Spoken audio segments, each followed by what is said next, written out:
Hello and welcome to News Tonight on Rajya Sabha TV. I'm Tina Jha. Let's begin with the day's top headlines. Hate speech by party leaders may have cost BJP in the Delhi Assembly elections, says Union Home Minister Amit Shah. Asserts that BJP does not fight elections for victory alone, party confident of its ideology and resonance with people. Also questions methods used to protest against the Citizenship Amendment Act.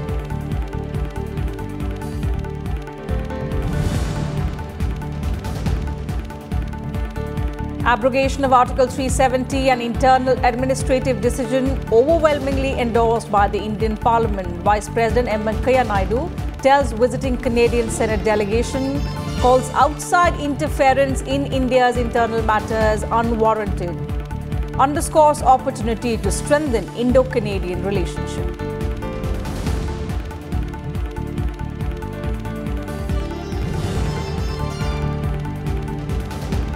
Supreme Court directs parties to upload criminal history of their candidates on websites, asks them to also specify reasons why they selected such candidates. Apex Court tells Election Commission to bring to its notice cases of non-compliance.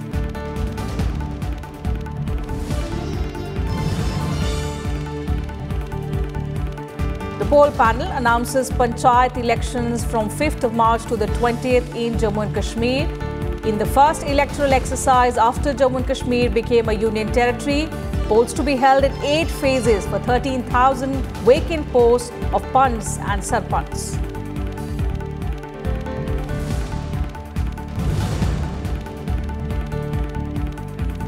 And coronavirus situation under control in India, says Dr. Harshvardhan.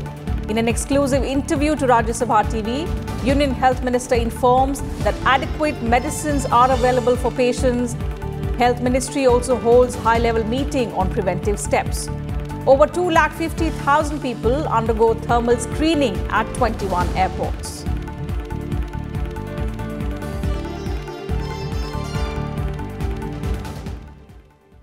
Two days after results of the Delhi Assembly elections were declared, Home Minister Amit Shah said hate statements made by BJP leaders while campaigning may have cost the party dearly. Although he added that the BJP does not fight elections just for victory or defeat, but believes in expanding its ideology through polls. चुनाव बहुत सारे दलों के लिए, सरकार बनाने के लिए, सरकार गिराने के लिए होते हैं। Bharatiya Janata party ideology based party है। हमारे लिए चुनाव हमारी आइडियोलॉजी को भी एक्सपांड करने का एक मौका होता है। इसलिए भारतीय जनता पार्टी का जहां तक सवाल है, सिर्फ जय पराजय के लिए हम चुनाव नहीं लड़ते। जय पराजय के भी मायने हैं, इसके लिए भी लड़ते हैं, मगर सिर्फ जय पराजय के लिए हम नहीं लड़ते। चुनाव बहुत सारे मुद्दों को मिलकर एक कॉम्बिनेशन का एक रिजल्ट होता है, जिसमें से एक विचारधारा भी होती है। बिल्कुल विनम्रता से स्वीकार करता हूं कि हम चुनाव हारे हैं और एक जिम्मेदार विपक्ष के नाते दिल्ली में बैठकर बड़े स्पिरिट से ये सरकार ढंग से चले, इसकी चिंता करेंगे। मगर बाकी सब जो आपने कहा वो भी बयान नहीं देने चाहिए। पार्टी ने तुरंत ही अपने आप को अलग किया है। इसका खामियाजा भुगतना पड़ा, भुगतना भी पड़ा हो सकता है, क्योंकि वोट देने वालों को क्यों वोट दिए है ये तो अंदर लिखने की व्यवस्था है नहीं, इसलिए मालूम नहीं पड़ेगा, मगर हो सकता है भुगतना पड़ा हो। Speaking at the Times Now summit on Thursday, Amit Shah reiterated that the Citizenship Amendment Act is not to take away the citizenship of any Indian, but to grant citizenship to the persecuted minorities from neighboring Islamic countries of Pakistan, Bangladesh and Afghanistan. He also said anyone who wants to discuss issues related to CAA with him can seek time from his office, assuring that suitable time will be allotted within 3 days. और ये आज भी मुद्दा है कि protest देश में कैसे होने चाहिए, किस प्रकार से होने चाहिए। डेमोक्रेटिक कंट्री में, डेमोक्रेटिक सेटअप में प्रोटेस्ट की व्याख्या क्या हो और किस मुद्दे पर किए जा सकते हैं, ये डिस्प्यूट का चर्चा का मुद्दा है ही, आज भी है। और इसमें हमारा एक मत है, जिस तरह से शाहीन बाग की तरफदारी करने वालों को अपना मत व्यक्त करने का अधिकार है, इस तरह से हमें भी तो हमारा मत व्यक्त करने का अधिकार है। जो सिटीजनशिप अमेंडमेंट एक्ट है उसमें कि किस प्रावधान के तहत, किस प्रोविजन के अंडर वो ऐसा फील करते हैं कि ये एंटी मुस्लिम या एंटी माइनॉरिटी है। और आप भी अगर स्टडी किया हो, ऑडियंस में भी किसी ने स्टडी किया तो जरूर बताएं। मुझे कोई आपत्ति नहीं है चर्चा करने में। अगर विरोध करना ही है भारतीय जनता पार्टी का और विरोध के लिए निकलना ही है, मुद्दा हो या न हो, तो फिर तो हो ही सकता है। On Jammu and Kashmir, the Home Minister said everyone, including politicians, are free to visit the newly created Union Territory whenever they want to, and that there is no restriction on anyone's movement.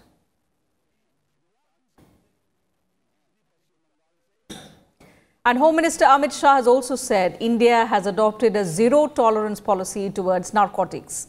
Inaugurating a two-day conference on combating drug trafficking for BIMSTEC partner countries, Amit Shah said the country's narcotics control measures will be overhauled to completely stop smuggling and trade of drugs. Noting that the money obtained from narcotics trade is also used for funding terrorism and other transnational crimes, Amit Shah said that it was the need of the hour for all countries to join hands in order to fight this problem. He also said India is committed to end the drug menace and wants to closely work with BIMSTEC and other countries to wipe out the menace. According to an official statement, Asian countries are increasingly being affected by drug trafficking, and BIMSTEC, being the key link between South Asian and Southeast Asian countries, is one of the most effective platforms to tackle this global threat.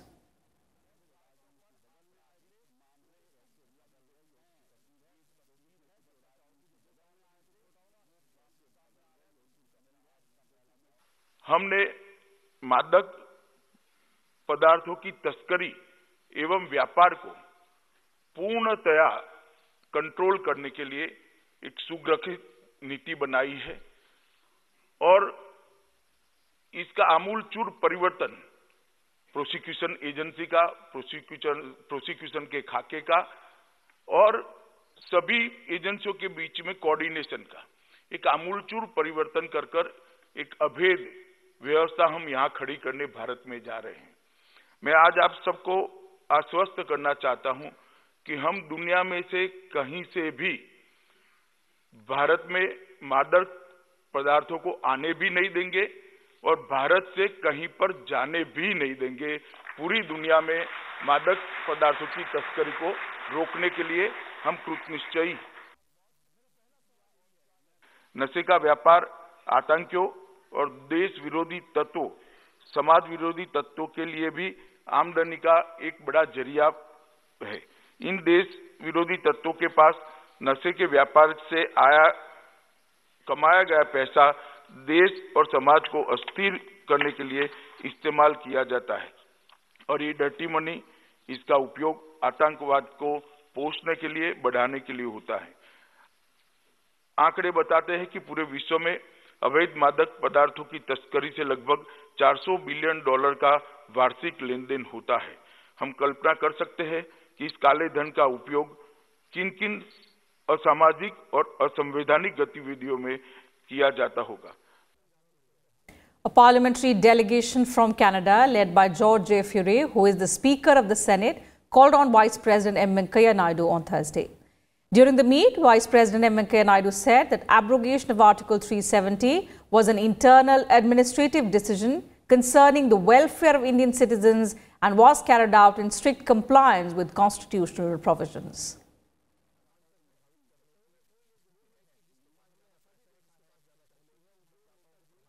I only request you to please sensitize the members of your parliament on one aspect that is important to avoid providing platform to any anti-Indian efforts or activities in your parliament or outside parliament.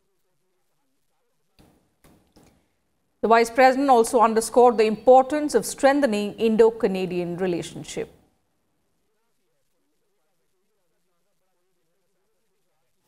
Our historic ties,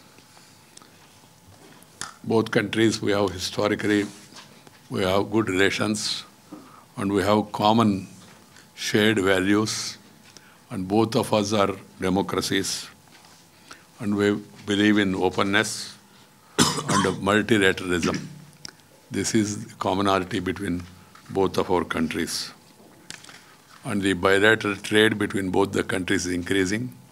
There is still a lot of scope, and also the people-to-people contact also is increasing. I'm very happy that you welcome Indians with open arms. Later in the day, Fury also met Lok Sabha Speaker Om Birla.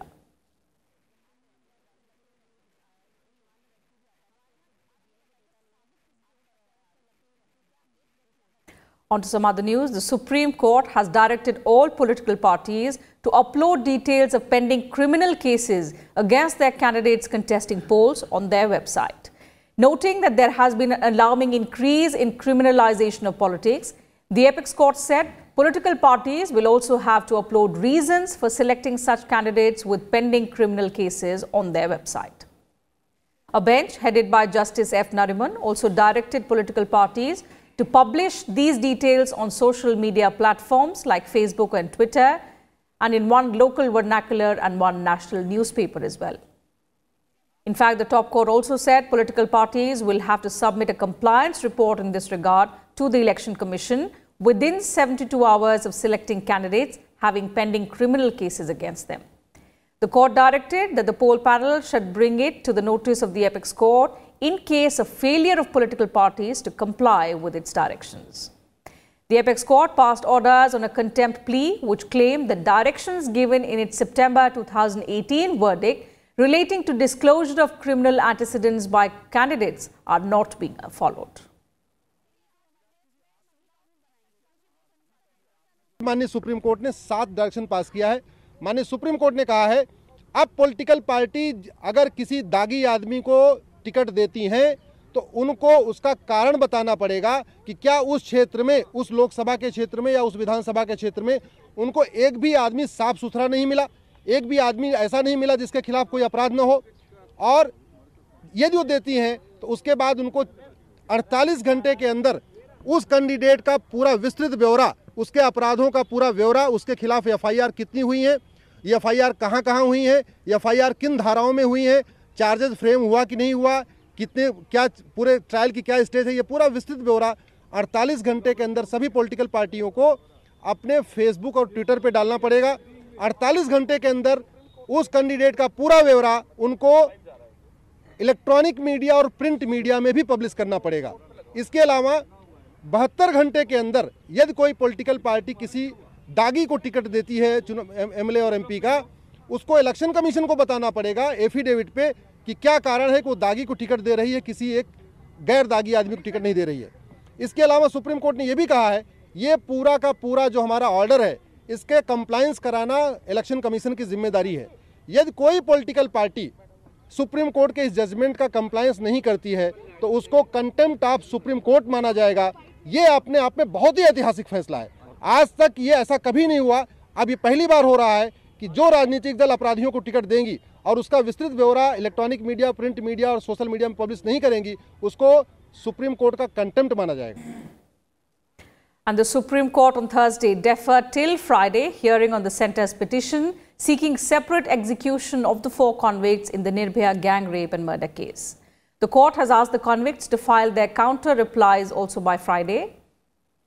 The Apex Court also rejected the request of Nirbhaya case death row convict Vinay Sharma to peruse recommendation for rejection of his mercy plea. Sharma's counsel alleged in the court that the Delhi Lieutenant Governor and Home Minister had not signed the recommendation for rejection of his mercy plea. However, a bench of justices R. Bhanumati, Ashok Bhushan and A.S. Bopanna perused the record and said the Lieutenant Governor and the Home Minister indeed signed the recommendation for rejection of his mercy petition.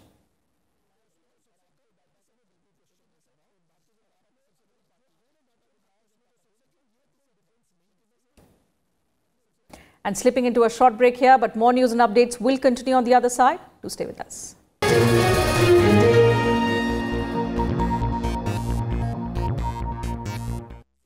Watch The Big Picture with me, Frank Rausen Pereira, at 9:30 p.m.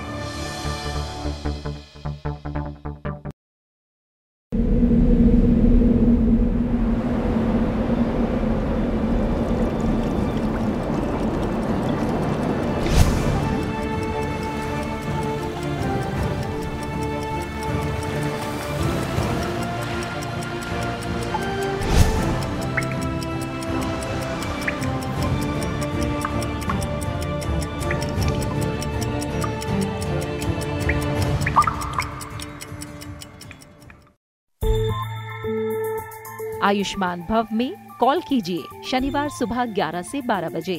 हमारे phone number हैं 011-2309-4013 और 011-2309-4014। सिर्फ Rajya Sabha TV पर।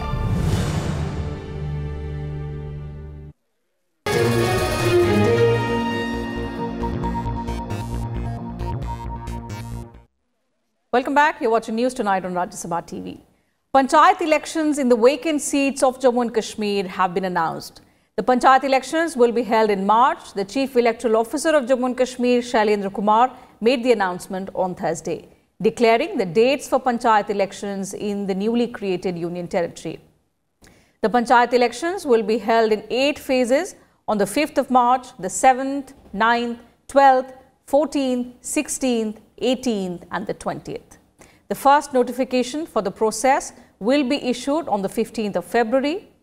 Close to 60% of the total Panchayat seats in Kashmir remained vacant even after the last Panchayat elections due to lack of participation in the electoral process.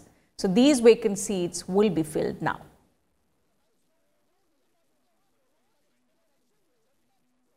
Bandipur 12 blocks, 9 blocks will get into election to fill up 45 Sarpanch vacancies and 603 Panch vacancies.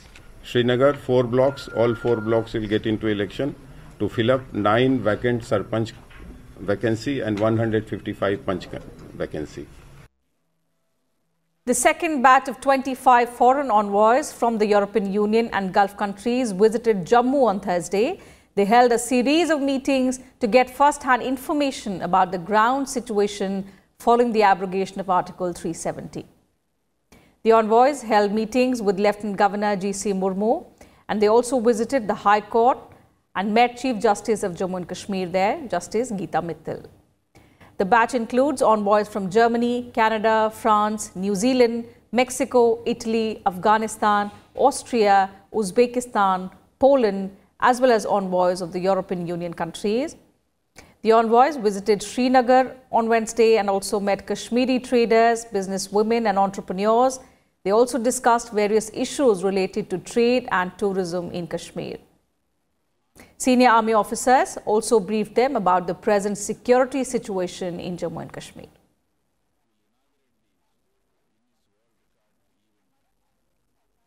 I mean, you could see people doing their businesses, running their businesses. I could see kids, going to schools as well, shops open. So it's very good to see, the situation getting normalized. And I really hope that this is the case in other parts of the state.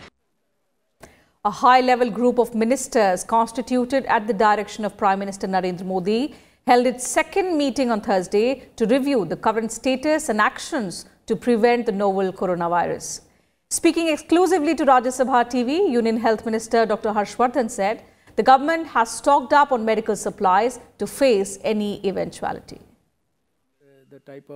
In an exclusive interview to Rajya Sabha TV, Health and Family Welfare Minister Dr. Harshvardhan said border areas are constantly being monitored and screening facilities at airports are constantly being updated to deal with the emerging coronavirus situation.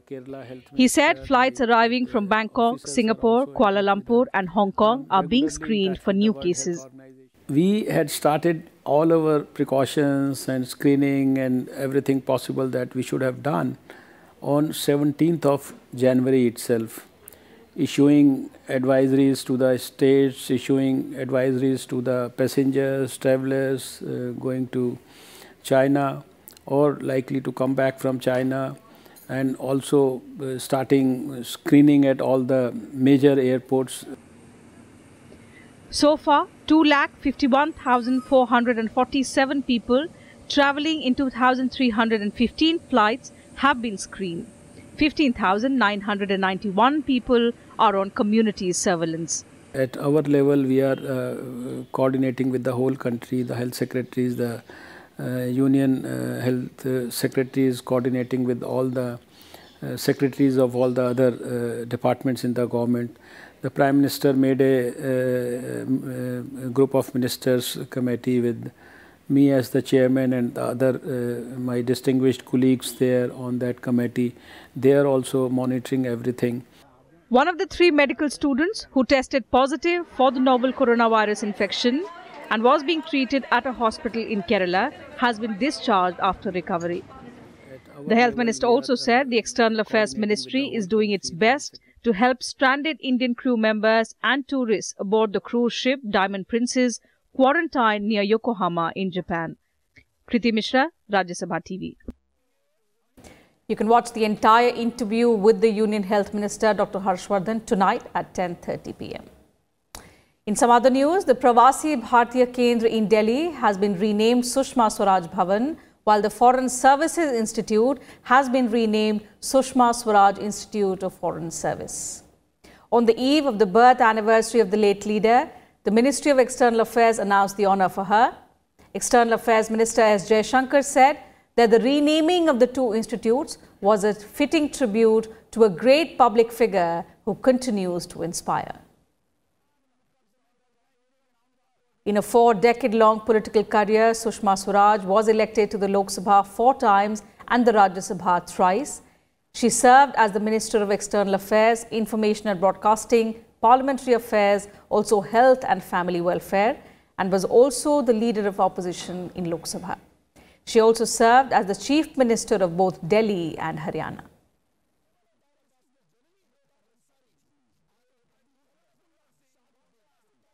Kolkata got its second metro line on Thursday, 36 years after the country's first underground railway system came into being in the city.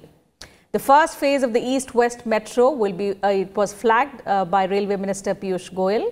The inaugural train zoomed off from Sector 5 station to traverse a 4.88 kilometer distance to Salt Lake Stadium. The minister said that the entire 16.5 kilometer stretch of the corridor till Howrah Maidan is likely to be completed in 2 years. The underwater portion of the East-West Metro line is expected to begin operation in 2021 after the construction of the entire stretch is complete. The East-West Metro corridor has received a grant of 905 crore rupees, the highest among the 5 projects currently underway in Kolkata. East-West Corridor Metro Service का पहला भाग first phase dedicate करने जा रहे हैं सरोजनी नायडू जी के जन्मदिन पर उनके 141वें 141st बर्थ एनिवर्सरी पर। विकास को तेज गति देना यही ईस्ट वेस्ट कॉरिडोर के आज पहले फेज के इनॉग्रेशन में झलकता है। The 20th Hunar Haat began at India Gate Lawns on Thursday as an initiative to encourage artisans and culinary experts from across the country to showcase their talents. Railway Minister Piyush Goyal, Minority Affairs Minister Mukhtar Abbas Naqvi, along with Housing and Urban Affairs Minister Hardeep Singh Puri, inaugurated the event. More than 250 stalls have been set up where master artisans, craftsmen as well as culinary experts have put up their wares. Cultural programs will also be an important attraction at the Hunar Haat on a daily basis. The event will continue until 23rd of February.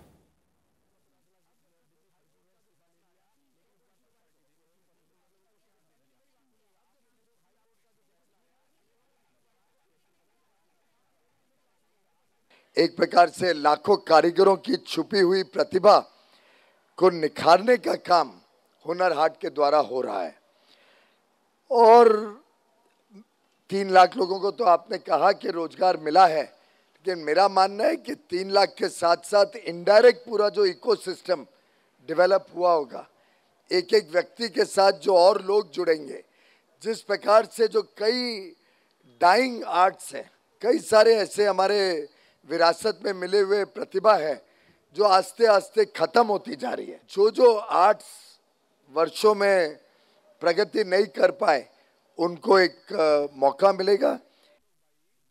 Let's now get you some news about environment and climate change.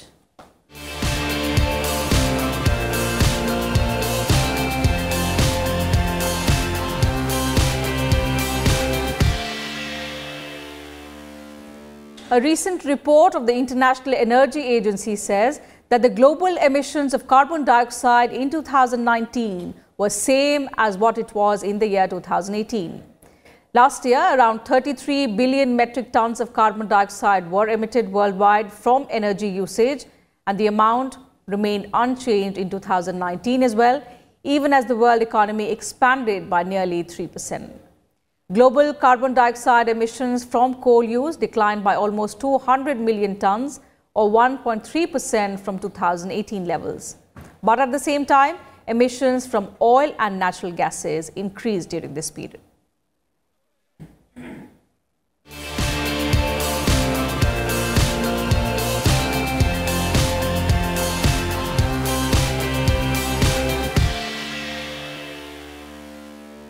So that's it from us in this bulletin. Thank you for your time.